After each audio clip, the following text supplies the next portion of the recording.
Well, I think there's a lot of value in history. To me, you can't have a future unless you know your history. And how you gonna, because if you continue to live in those old ways, how are you improving? I'm Helen Hall.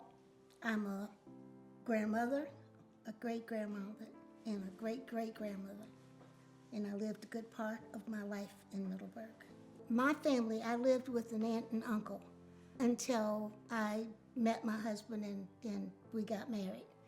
My husband's family, his grandfather, his family was from Macon, Georgia, on his mom's side. His grandfather came here from Macon. He was promised a job as blacksmith. And he ran out of money halfway here. And he was a mason. And he met a mason on the train, a white man that provided him the funds to finish his trip. And so he got here and he worked for a blacksmith named Mr. Bell. Then he sent for his wife and his children. 3 of his children, they lived in Middleburg. And then one went to Philadelphia and one went to Connecticut. The ones that lived in Middleburg, they ended up here their whole lives and had families here.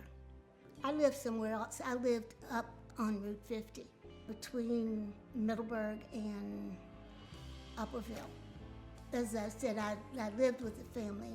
When I was 13, my dad died, and so I needed to work. So I worked for a family on the farm where we lived.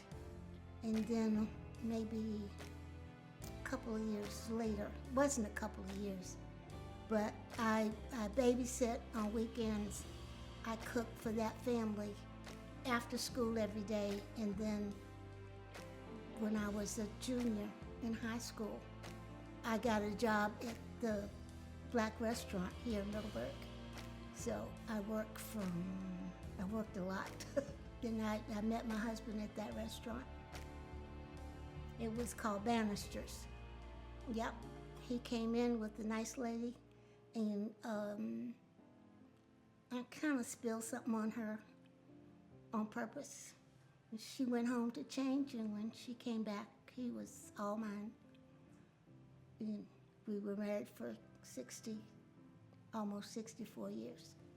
I started going to Asbury and started going to their Sunday school, and I was friends with a couple of his sisters, and we became Sunday school teachers at Asbury. Asbury was kind of like the center of our life. We went there for worship. We went there for Sunday school. We went there for entertainment. We had all kinds of activities at Asbury. And I think I'd say half of the black people went to Asbury. Maybe a little bit more than half. And we had some really, really good times there. Things I remember the most, besides the preaching, these people, they raised the money so that Asbury could stay open. They had what they used to call lawn parties, food sales out in the yard, and everybody would come. I mean, not just members, but lots of people in Middleburg and around would come and purchase. It was always a sellout. They'd have silly things like watermelon sales. You'd get a quarter of a watermelon, and you had to pay a penny per seed, of the seeds.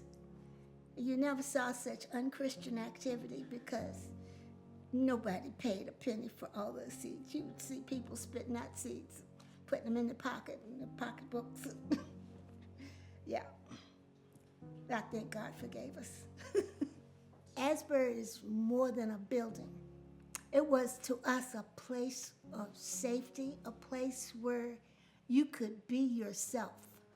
In other places, you had to be polite and careful with what you say or do. Asbury was like a home, not just a church. It was like a home to lots of people.